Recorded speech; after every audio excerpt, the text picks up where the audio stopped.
53वां अध्याय रुक्मणी हरण से सुखदेव जी कहते हैं, परीक्षित, भगवान श्री कृष्ण ने विदर्भ राजकुमारी रुक्मणी जी का यह संदेश सुनकर अपने हाथ से ब्राह्मण देवता का हाथ पकड़ लिया और हंसते हुए यूँ बोले।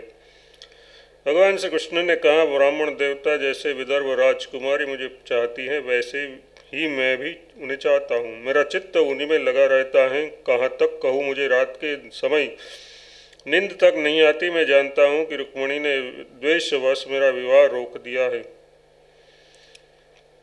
रुक्मणी ने द्वेषवश मेरा विवाह रोक दिया है, परंतु ब्राह्मण देवता आप देखिएगा, जैसे लड़कियों को मत कर एक दूसरे से रगड़ कर मनुष्य उनमें से आग निकाल लेता है, लकड़ियों को मत कर एक दूसरे से रगड़ कर मनुष्य उनमें से आग निकाल लेता है, वैसे ही युद्ध में उन नामधारी क्षत्रिय कुल कलंकों को तहस नहस करके अपने से प्रेम करने वाली परम सुंदरी राजकुमारी को मैं निकाल लाऊंगा। श्री सुखदेव जी कहते हैं, परीक्षित, मधुसूदन श्री कृष्ण ने ये जानकर कि रुक्मणी जी के विवाह की लग्न परसों रात्रि में ही है, सारथी को आज्ञा दे दी कि दारुक तनिक भी विलंब न करके रथ जोतलाओ। दारुक भगवान के रथ में सेव्य सुग्रीव, मेघपुष्प और बलाहक नाम के 4 घोड़े जोतकर उन्हें ले आया और हाथ जोड़कर भगवान के सामने खड़ा हो गया। सूर्यनंदन श्री कृष्ण ब्राह्मण देवता को पहले रथ पर चढ़ाकर फिर आप भी सवार हुए और उन शीघ्रगामी घोड़ों के द्वारा एक ही रात में अनर्त देश से विदर्भ देश में आ पहुँचे। कुंडली नरेश महाराज भीष्म को अपने बड़े लड़के रुक्मणी के स्नेहवश अपनी कन्या शिशुपाल को देने के लिए विवाहोत्सव की तैयारी कर रहे थे। नगर के राजपथ, चौराहे तथा गली कूचे झाड़ू बुहार दिए गए थे, उन पर छिड़काव किया जा चुका था। चित्र विचित्र रंग बेरंगी छोटी बड़ी झाड़ियाँ और पताकाएँ लगा दी गई थी, तोरण बांध दिए गए थे। वहाँ के स्त्री पुरुष पुष्पमाला, हार, इत्र, कुलेल, चंदन, गहने और निर्मल वस्त्रों से सजे हुए थे। वहाँ के सुंदर सुंदर घरों में से अगर के धूप की सुगंध फैल रही थी। परीक्षित, राजा भीष्मक ने पितर और देवताओं का विधिपूर्वक पूजन करके ब्राह्मणों को भोजन कराया और नियमानुसार स्वस्ति वाचन भी सुशोभित दांतों वाली परम सुंदरी राजकुमारी रुक्मिणी को स्नान कराया गया। उनके हाथों में मंगल सूत्र, कंगन पहनाए गए, कोबर बनाया गया, 2 नए नए वस्त्र उन्हें पहनाए गए और वे उत्तम उत्तम आभूषणों से विभूषित की गई। श्रेष्ठ ब्राह्मणों ने साम, रुक और यजुर्वेद के मंत्रों से उनकी रक्षा की और अथर्ववेद के विद्वान पुरोहितों ने ग्रह शांति के लिए हवन किया। राजा भीष्मक कुल परंपरा और शास्त्रीय विधियों के बड़े जानकार थे। उन्होंने सोना, चांदी, वस्त्र, गुड़, मिले हुए तिल और गौए ब्राह्मणों को दी। इसी प्रकार चेदी नरेश राजा दमघोष ने भी अपने पुत्र शिशुपाल के लिए मंत्रज्ञ ब्राह्मणों से अपने पुत्र के विवाह संबंधी मंगल कृत्य कराए। इसके बाद वे मद चुआते हुए हाथियों, सोने की मालाओं से सजाए हुए रथों, पैदलों तथा घुड़सवारों की चतुरंगणी सेना साथ लेकर कुंडलिनपुर आ पहुँचे। विदर्भराज भीष्मक ने आगे आकर उनका स्वागत सत्कार और प्रथा के अनुसार अर्चन पूजन किया। उसके बाद उन लोगों को पहले से ही निश्चित किए हुए जनवासों में आनंदपूर्वक ठहरा दिया। उस बारात में साल्व, जरासंध, दंत वक्र, विदुरथ और पौंड्रिक आदि शिशुपाल के सहस्त्रों मित्र और नरपति आए थे। वे सब राजा श्री कृष्ण और बलराम जी के विरोधी थे और राजकुमारी रुक्मिणी शिशुपाल को ही मिले इस विचार से आए थे। उन्होंने अपने अपने मन में ये पहले से ही निश्चय कर रखा था कि यदि श्री कृष्ण बलराम आदि यदुवंशियों के साथ आकर कन्या को हरने की चेष्टा करेगा तो हम सब मिलकर उनसे लड़ेंगे। यही कारण था कि उन राजाओं ने अपनी अपनी पूरी सेना और रथ, घोड़े, हाथी आदि भी अपने साथ ले लिए थे। विपक्षी राजाओं की इस तैयारी का पता भगवान बलराम जी को लग गया और जब उन्होंने ये सुना कि भैया श्री कृष्ण अकेले ही राजकुमारी का हरण करने के लिए चले गए हैं, तब उन्हें वहाँ लड़ाई झगड़े की बड़ी आशंका हुई।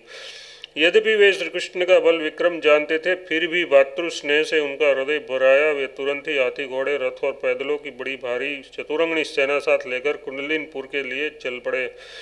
इधर परम सुंदरी रुक्मणी जी भगवान श्री कृष्ण के शुभागमन की प्रतीक्षा कर रही थी। उन्होंने देखा श्री कृष्ण की तो कौन कहे, अभी ब्राह्मण देवता भी नहीं लौटे, तो वे बड़ी चिंता में पड़ गई। सोचने लगी, ओहो, अब मुझे अभागिनी के विवाह में केवल एक रात की देरी है, परंतु मेरे जीवन सर्वस्व कमलनयन भगवान अब भी नहीं पधारे। इसका क्या कारण हो सकता है, कुछ निश्चय नहीं मालूम पड़ता। यही नहीं, मेरे संदेश ले जाने वाले ब्राह्मण देवता भी तो अभी तक नहीं लौटे। इसमें संदेह नहीं कि भगवान श्री कृष्ण का स्वरूप परम शुद्ध है और विशुद्ध पुरुष ही उनसे प्रेम कर सकते हैं। उन्होंने मुझसे कुछ न कुछ बुराई देखी होगी, तभी तो मेरा हाथ पकड़ने के लिए, मुझे स्वीकार करने के लिए उद्यत होकर वे यहाँ नहीं पधार रहे। ठीक है, मेरे भाग्य ही मंद है, विधाता और भगवान शंकर भी मेरे अनुकूल नहीं जान पड़ते। ये भी संभव है कि रुद्र पत्नी गिरिजा कुमारी सती पार्वती जी मुझसे अप्रसन्न हो। परीक्षित, रुक्मणी जी की इस उघेड़ बुझने पड़ी हुई थी। उनका संपूर्ण मन और उनके सारे मनोभाव भक्त मनचोर भगवान ने चुरा लिए थे। उन्होंने उन्हीं को सोचते सोचते अभी समय है ऐसा समझकर अपने आंसू भरे नेत्र बंद कर लिए। परीक्षित, इस प्रकार रुक्मणी जी भगवान श्री कृष्ण के शुभागमन की प्रतीक्षा कर रही थी। उसी समय उनकी बाईं जांघ, भुजा और नेत्र फड़कने लगे, जो प्रियतम के आगमन का प्रिय संवाद सूचित कर रहे थे। इतने में ही भगवान श्री कृष्ण के भेजे हुए वे ब्राह्मण देवता आ गए और उन्होंने अंतपुर में राजकुमारी रुक्मणी जी को इस प्रकार देखा मानो कोई ध्यानमग्न देवी हो। सती रुक्मणी जी ने देखा, ब्राह्मण देवता का मुख प्रफुल्लित है, उनके मन और चेहरे पर किसी प्रकार की घबराहट नहीं है। वे उन्हें देखकर लक्षणों से ही समझ गई कि भगवान श्री कृष्ण आ गए। फिर प्रसन्नता से खिलकर उन्होंने ब्राह्मण देवता से पूछा। तब ब्राह्मण देवता ने निवेदन किया कि भगवान श्री कृष्ण यहाँ पधार गए हैं और उनकी भूरी भूरी प्रशंसा की। ये भी बतलाया कि राजकुमारी जी, आपको ले जाने की उन्होंने सत्य प्रतिज्ञा की है। भगवान के शुभागमन का समाचार सुनकर रुक्मणी जी का हृदय आनंदातिरेक से भर गया। उन्होंने इसके बदले में ब्राह्मण के लिए भगवान के अतिरिक्त और कुछ प्रिय न देखकर उन्होंने केवल नमस्कार कर लिया। यथार्थ वो जगत की समग्र लक्ष्मी ब्राह्मण देवता को सौंप दी।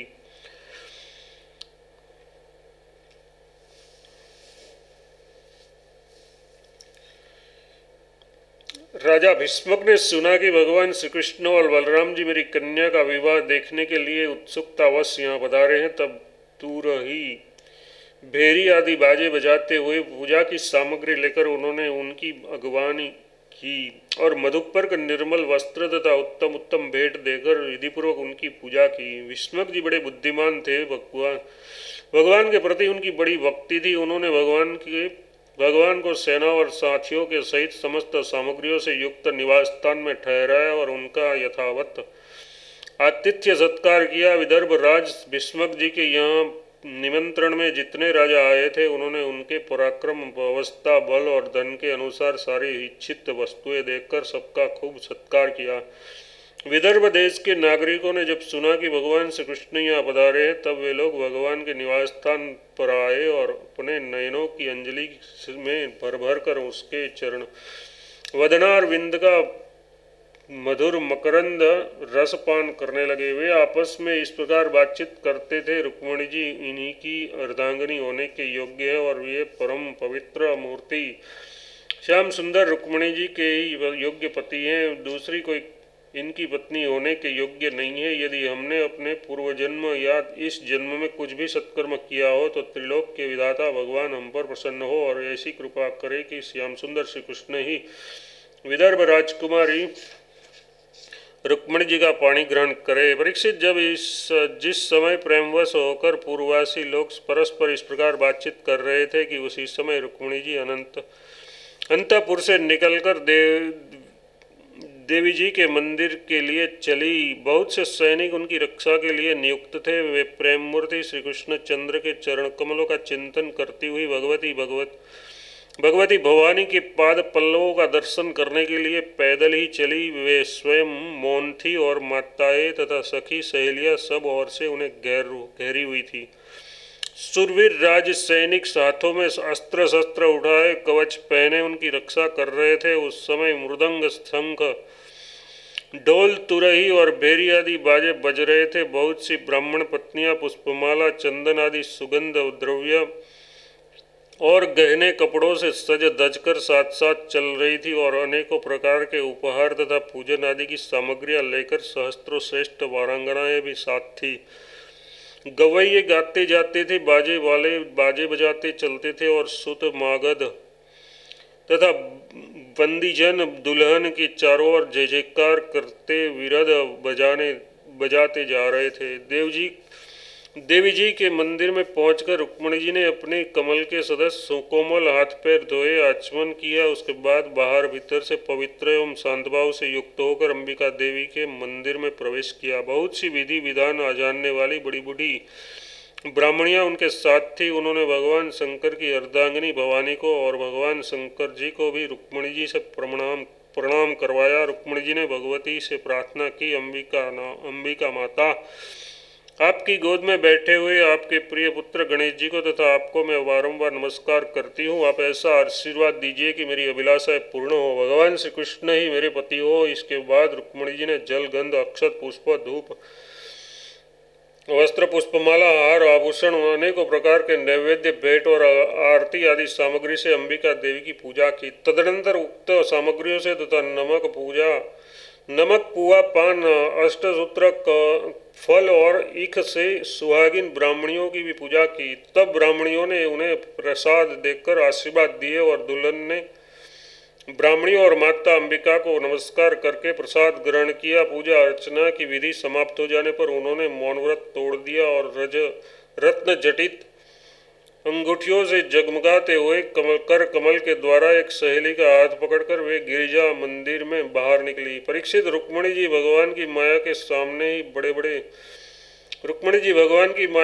समान ही बड़े बड़े धीर वीरों को भी मोहित कर लेने वाली थी। उसका कटिभाग बहुत ही सुंदर और पतला था। मुखमंडल कुंडलों की शोभा जगमगा रही थी। वे किशोर और तरुण अवस्था की संधि में स्थित थी। नितंब पर जड़ाऊ करधनी शोभायमान हो रही थी। वृक्षस्थल कुछ उभरे हुए थे और उनकी दृष्टि लटकती हुई अलकों के कारण कुछ चंचल हो रही थी। उनके होठों पर मनोहर मुस्कान थी। उनके दांतों की पात थी तो कुंदकली के समान परम उज्ज्वल, परंतु पके हुए कुंदरों के समान लाल लाल होठों की चमक से उस पर भी लालिमा आ गई थी। उसके पाँवों के पायजेब चमक रहे थे और उनमें लगे हुए छोटे छोटे घुंघरुए रुंझुन रुंझुन कर रहे थे। वे अपने सुकुमार चरण कमलों से पैदल ही राजहंस की गति से चल रही थी।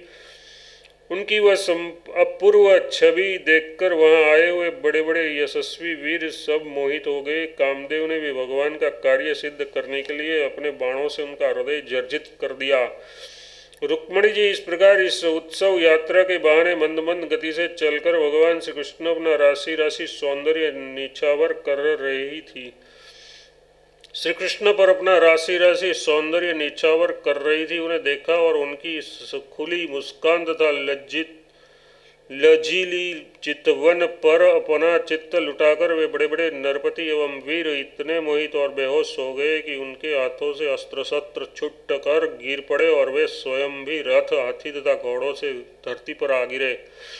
इस प्रकार रुक्मणी जी भगवान श्री कृष्ण के शुभागमन की प्रतीक्षा करती हुई अपने कमल की कली के समान सुकुमार चरणों को बहुत ही धीरे धीरे आगे बढ़ा रही थी। उन्होंने अपने बाएं हाथ की उंगलियों से मुख की ओर लटकती हुई अटके हटाई और वहां आए हुए नरपतियों की ओर लजीली चितवन से देखा। उसी समय उन्हें श्याम सुंदर भगवान श्री कृष्ण के दर्शन हुए। राजकुमारी रुक्मिणी जी रथ पर चढ़ना ही चाहती थी कि भगवान श्री कृष्ण ने समस्त शत्रुओं के देखते देखते उनकी भीड़ में से रुक्मिणी जी को उठा लिया और उन सैकड़ों राजाओं के सिर पर पांव रखकर उन्हें अपने उस रथ पर बैठा लिया। उसकी ध्वजा पर गरुड़ का चिन्ह लगा हुआ था। उसके बाद जैसे सिंह सियारों की बीच में से अपना भाग ले जाए, वैसे ही रुक्मिणी जी को लेकर भगवान श्री कृष्ण, बलराम जी आदि यदुवंशियों के साथ वहां से चल पड़े। उस समय जरासंध के वशवर्ती अभिमानी राजाओं को अपना ये बड़ा भारी तिरस्कार और यश कीर्ति का नाश सहन न हुआ। वे सब के सब चिढ़कर कहने लगे, अहो हमें धिक्कार है, आज हम लोग धनुष धारण करके खड़े ही रहे और ये ग्वाले जैसे सिंह के भाग को हरिन ले जाए, उसी प्रकार हमारा सारा यश छीन ले गए।